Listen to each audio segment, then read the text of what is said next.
Oke, Assalamualaikum warahmatullahi wabarakatuh.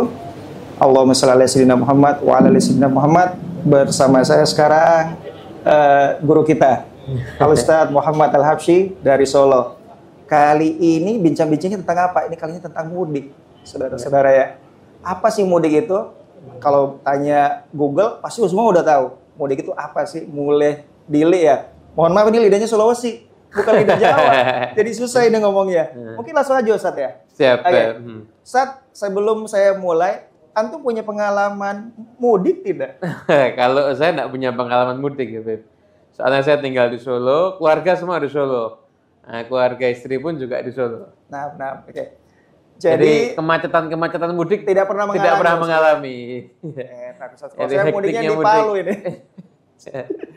Oke, Ustadz. Yang berikutnya, ada yang mengatakan mudik itu bid'ah.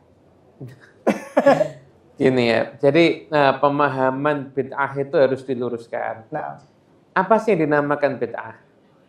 Kalau dia mengatakan semua yang nggak ada di zaman Nabi bid'ah, repot ya. Karena baca Quran melalui mushaf juga nggak ada di zaman Nabi.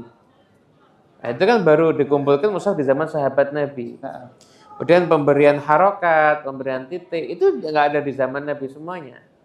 Jadi artinya pemahaman bid'ah itu apa?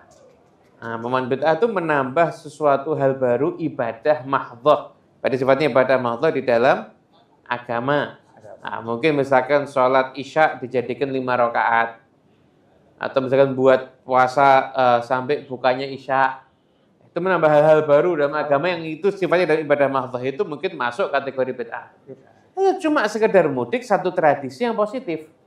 Di mana orang setelah setahun dia itu tinggal di tempat merantau, maka dia kembali untuk berjumpa dengan orang tuanya. Mudik itu kan ketika seseorang anak, dia udah merantau selama 1 tahun. Kemudian di hari Idul Fitri, dia mengupayakan, bahkan kadang-kadang sampai ngutang untuk pulang ke rumah. Agar di saat orang-orang tua yang lain kumpul bersama anaknya, orang tuanya pun juga bisa kumpul bersama dengan dia. Dia mengupayakan kebahagiaan orang tuanya, menyambung tali silaturahmi. Itu kan nilai birrul walidain yang luar biasa. Itu menyenangkan hati orang tua. Jadi itulah nilai istimewa mudik. Jadi pejuang-pejuang mudik itu adalah pejuang-pejuang birrul walidain, pejuang-pejuang silaturahmi yang luar biasa. Jadi tadi saya mengutip bahkan ada yang sampai berhutang untuk mudik. Itu hukumnya gimana tuh? Ya sama sih, sebenarnya orang tuh berhutang kan selama tidak untuk hal yang haram nggak ada masalah. Yang penting ketika berhutang dia punya niatan untuk membayar. Dan dia pun juga punya niat untuk dia itu bukan untuk, kalau utang untuk pamer saat mudik beda lagi. Beda ya. Lagi, saya kalau mudik harus bawa barang branded misalkan gitu. Ya utang-utang untuk jadi beli. Sebagai tanda sukses kalau di itu beda lagi. Beda ya. Tapi enggak, saya memang biaya mudik ini saya pengen berbakti sama orang tua. Itu satu hal yang luar biasa. Selama satu dia niat untuk membayarnya, dan jadi jangan sampai enggak apa-apa lah nanti paling diikhlaskan saya nggak usah bayar. Itu beda lagi. Itu bukan mau utang, itu mau nyuri itu namanya itu. Gitu. Oke, Ustaz. Oke, ada tanggapan gini. Silaturahmi kok setahun sekali, tunggu Ramadan puasa. Itu bagaimana Ustaz? Ya, sedangkan mudik ini adalah tradisinya satu-satunya Indonesia yang punya, dan Masya Allahnya lagi Indonesia adalah populasi muslim terbesar. Jadi bukan silaturahmi setahun sekali. Silaturahmi itu yang bisa tersambung nggak harus dengan jasad ketemu jasad, telepon bisa. Dan atau misalkan ada keluarga yang lagi ada hajatan. Itu sambung silaturahmi kita enggak ada, kalau kita jauh posisinya nggak harus kita datang, tapi kita bisa, saya udzur nggak bisa datang, tapi saya kirim hadiah untuk membantu kesuksesan acara tersebut. Kalau memang dia orang yang mampu, itu bagus silaturahmi. Jadi silaturahmi itu nggak cuma setahun sekali, silaturahmi itu bisa dilakukan kapan saja dengan cara yang berbeda.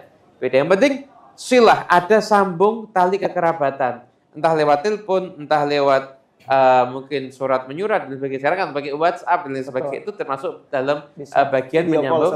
Iya, termasuk juga masuk bagian menyambung tali silaturahmi. Dulu pas musim pandemi itu pakai Zoom silaturahminya. Iya. Itu juga silaturahmi. Silaturahmi juga. Jadi tidak harus jasad ketemu jasad. Harus jasad ketemu sama jasad. Ada pertanyaan lagi nih Ustaz. Walaupun jasad juga harus dipertemukan di momen-momen tertentu juga. Itu yang saya mau nanyakan langsung. Ya, agar mau tidak mau hati itu lebih nyambung. Orang itu kalau misalkan dia punya konflik sama adiknya atau sama kakaknya, sama kerabatnya, itu seringkali terjadi konflik itu karena terlalu sering ketemu. Atau jarang ketemu, tidak pernah ketemu. Tapi kalau jasad sama jasad itu dipertemukan, bisa jadi semua hal yang kaku-kaku bisa jadi cair di situ, insya Allah. Ini luar biasanya mudik ini, Ustaz. Ini ada pertanyaan menarik, Ustaz. Apakah para salaf itu mudik? Tentunya gini, setiap orang-orang soleh, Atau ada panutan cerita-cerita? kita, salaf-salaf kita, pastinya mereka birrul walidain. Cuma bentuk birrul walidain mereka ya bisa jadi bahkan banyak lebih daripada kata mudik. Seperti mereka kadang meninggalkan dunia mereka untuk khidmat pada orang tuanya. Atau apapun mereka lakukan demi untuk membahagiakan hati orang tua mereka. Itulah termasuk salah satu spiritnya para pejuang mudik di situ. Itu mereka rela melakukan apapun demi untuk menyenangkan hati orang tua. Bahkan kadang-kadang tadi saya sampaikan, mereka kadang sampai berhutang hanya untuk mudik. Itu termasuk bagian daripada mereka ingin membahagiakan hati orang tua. Niatnya menemani orang tua di saat semua orang tua bersama dengan anak-anaknya, maka dia tetap membersamai orang tua. Sehingga orang tua nggak kesepian di momen hari raya. Jadi ini berhubung mudik ini momennya indah.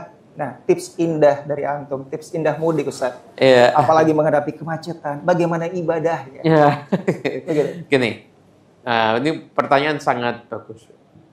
Jadi pertama-tama setiap orang yang melakukan perjalanan jangan lupa doa. Atau bisa sedekahlah walaupun kecil atau apa, sedekah dulu. Sedekahlah walaupun kecil, sedekah dulu. Niatnya apa? Untuk diberi keselamatan di dalam perjalanan. Katakan innal bala la yatakhattus sadaqah. Bala itu nggak bisa ngelangkain sedekah. Jadi kalau sudah ada sedekah, maka bala itu nggak bisa nembus. Bala itu tidak bisa menembus sedekah. Jadi sedekah dulu, kemudian jangan lupa baca doa-doa safar yang diajarkan oleh para ulama. Kemudian setelah itu, di dalam perjalanan harus tahu apa kewajibannya. Kalau dia ada kewajiban untuk sholat, kalau masih ada momen bisa sholat di awal waktu, sholat dulu aja. Tapi kalau misalkan nanti dia bisa, kadang-kadang terjadi begini. Di beberapa tentunya di ibu kota, itu kadang-kadang untuk kita melakukan sholat itu, kadang-kadang ada hal di luar dugaan. Kita memprediksi, jam 3 kita akan sampai di rest area untuk kita sholat. Ternyata sampai menjelang maghrib kita masih terjebak macet. Mau buka keluar tidak bisa, mau sholat di jalan juga nggak memungkinkan. Gimana apa yang harus dilakukan dalam kondisi seperti itu? Maka dia melaksanakan sholat hurmatul waqt. Dia nggak punya wudu, dia wudu. Pakai ambil air minum, jangan disiram basah semua mobilnya. Ambil taruh di tangan, usap wajah, usap kedua, tangan, rambut sedikit. Di kulit kepala atau rambut di area kepala sedikit, udah saya tuh bagian kaki sholat semampu deh. Menghadap kiblatnya menyesuaikan. Menyesuaikan karena mau kadang-kadang mungkin susah untuk menghadap kiblat. Dan kan nggak bisa rukuk sujud juga. Sholat itu nanti ketika ada momen sholatnya dia tadi itu dia ganti. Dan wudhunya tadi itu sah. Jadi kalau ketika ada momen apakah harus ngulang wudhu lagi? Kalau wudhunya dia belum batal nggak usah diulang lagi wudhunya. Wudhunya itu sah seperti itu. Ada amalan-amalan khusus selama mudik ini, Ustaz? Amalan-amalan apa yang zikir-zikir penjagaan aja ya, seperti zikir-zikir yang sama tentu seperti yang Nabi ajarkan 3 kali pagi, 3 kali sore, seperti a'udzu bikalimatillahi tammati min syarri ma khalaq. Itu pagi dibaca 3 kali. Sore juga 3 kali, dan bismillahilladzi la yadurru ma'asmihi syai'un fil ardi wala fis sama'i wa huwas samiul 'alim. Juga mungkin doa-doa safar bismillahirrahmanirrahim amanna billahi tawakkalna 'alallah la haula wala quwwata illa billahil aliyyil azim. Itu mungkin jadi salah satu amalan ketika akan melaksanakan perjalanan mudik gitu. Ini mendekati pamungkas pertanyaan Ustaz. Apa mungkin sedikit nasihat, kesan dan pesan antum untuk para pemudik yang sebentar lagi ini mudik, Ustaz? Pesan-pesan untuk yang akan mudik ya. Akan mudik sebentar lagi nih. Nah, jadi yang pertama, niatkan kepulanganmu untuk membahagiakan hati banyak orang, terutama hati orang tua, hati kerabat yang mungkin selama ini jarang berjumpa. Walaupun silaturahmi bisa menggunakan berbagai macam media, tapi jasad tetap perlu dipertemukan. Satu. Yang kedua, jangan lupa doa-doa sepanjang perjalanan. Seperti yang tadi saya jelaskan, terutama tadi bala tadi itu tidak bisa melangkahi sedekah. Jadi sedekah Karena sedekah dilaksanakan di waktu pagi. Nah, sedekah subuh gitulah. Itu. Kemudian itu yang ketiga, Anda akan ketemu dengan banyak orang ketika momen Lebaran itu dengan latar belakang yang berbeda, pemikiran yang berbeda, tata cara yang berbeda, tradisi juga berbeda. Oleh karena itu, mungkin harus satu kita jaga akhlak. Jangan sampai ada yang terluka dengan ucapan kita. Yang kedua, yaitu harus sabar karena kita akan ngadepin orang macam-macam. Jangan sampai akhirnya justru malah timbul situasi tidak nyaman. Karena banyak orang mungkin ketika ketemu pamer ini dan lain sebagainya. Kapan nikah? Kapan nikah ini itu dan lain sebagainya. Kapan nikah? Kadang-kadang tidak setiap orang yang kita temui itu orang yang bijak. Kadang tanya sama orang yang maaf ya, lama nggak punya keturunan, loh belum hamil. Kok belum hamil kenapa? Ini pertanyaan sangat amat tidak bijak. Begitu. Gitu. Jadi Anda akan ketemu dengan banyak orang dengan latar belakang, jaga akhlak.